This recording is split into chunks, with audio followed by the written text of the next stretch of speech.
প্রথমেই আমরা শ্রদ্ধেয় প্রণব রঞ্জন বন্দ্যোপাধ্যায় মহাশয়কে আমরা বরণ করে নেব। অঞ্জিষ্ঠকে আমি একটু আসার জন্য বলছি। আচ্ছা, আমাদের শ্রদ্ধেয় বিডিও সাহেবকে একটু মঞ্চে আহ্বান জানাচ্ছি। শ্রী অরিজিৎ দাস মহাশয়কে একটু মঞ্চে আহ্বান জানাচ্ছি। অঞ্জিষ্ঠ উত্তরীয় পরিয়ে দিচ্ছে, আর আমরা সেই সুন্দর হাততালিগুলো একটু ছড়িয়ে দেবো আর কি। হ্যাঁ, ব্যাচ পরিয়ে, উত্তরীয় পরিয়ে, পুষ্পস্তবকে আমরা বরণ করে নিচ্ছি আজকের এই অনুষ্ঠানে, এই আলোচনার সভায় অন্যতম এই মানুষটিকে, যার কথা শোনার জন্য আমরা অপেক্ষায় রয়েছি। আজ আমরা সকলে এখানে উপস্থিত হয়েছি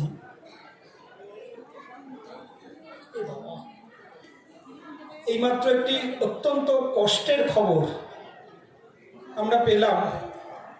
ওস্তাদ রশিদ খান, যিনি গোটা ভারতবর্ষের সঙ্গীত জগৎকে একটা উচ্চ স্থানে পৌঁছে দিয়েছিলেন, তিনি আমাদের ছেড়ে চলে গেছেন।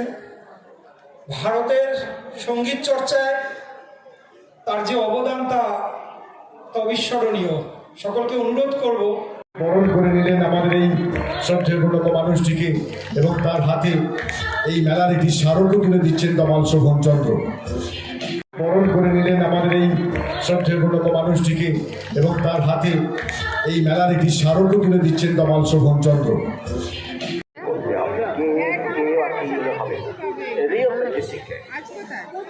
এটা হচ্ছে ওই প্যাগাসাস পর্বত থেকে এসেছে, এবং অনুষ্ঠানের প্যাগাসাস তো হেলেনের তোমার অ্যাসেন্সের পর্বত, সেখানে দেবদূতেরা থাকে বা দেবতারা থাকে।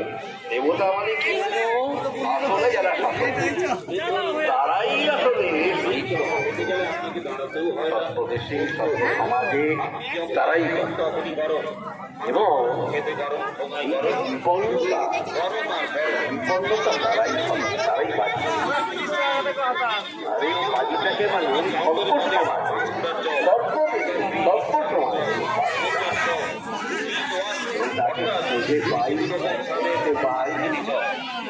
একটা চক্রান্ত কিন্তু এটা একারে পাতে হয়, অনেকে নিতেই এটা করে। এবং এই বিপন্নতা যখন আমি সৃষ্টি করতে পারবো, তখনই আমি সাহিত্য সংস্কৃতিটাকে ভাবি। এটা হচ্ছে এটা অনেকেরই বক্তব্য, এখনো এটা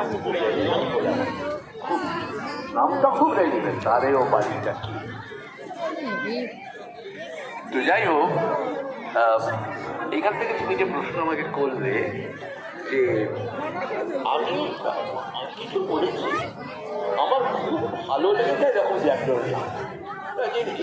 যে বাংলা জীবন যাবে তার আমার নিজের খুব ভালো লাগে। একজন ভারতীয় লেখক বেসিক্যালি, কিন্তু তার গদ্যের জন্য আমি তাকে তার গদ্য এবং তার একটা নতুন চাঁদ, যেটা আমার মনে হয়েছে যে একমাত্র সাহিত্যিক যিনি ট্রাভেলটাকে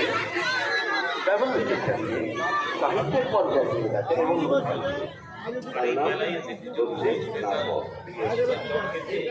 মানে ওই রকম গদ্য কিন্তু মানে আমার মনে হয় শ্রেষ্ঠ গদ্যকার, যদিও তিনি ইংরেজ নয়, শ্রেষ্ঠ ইংরেজি গদ্যকার এই সময়। এবং তার বই আছে ভারতের বলে, ভারতীয়। তাছাড়া আমি একটা বই পড়ছি, বইটা আয়ারল্যান্ডের এখন যে অবস্থা, মানে সত্যি ভয় পাওয়ার মতো, যে কোনো সময় যে কোনো লোক। আজ আমরা সকলে এখানে উপস্থিত হয়েছি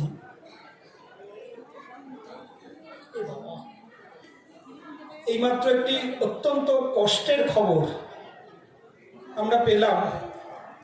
ওস্তাদ রশিদ খান, যিনি গোটা ভারতবর্ষের সঙ্গীত জগৎকে একটা উচ্চ স্থানে পৌঁছে দিয়েছিলেন, তিনি আমাদের ছেড়ে চলে গেছেন।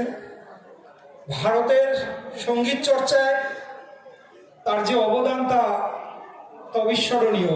সকলকে অনুরোধ করব মর্মান্তিক খবরে, তবু যাই হোক, শো এগিয়ে নিয়ে যেতেই হবে।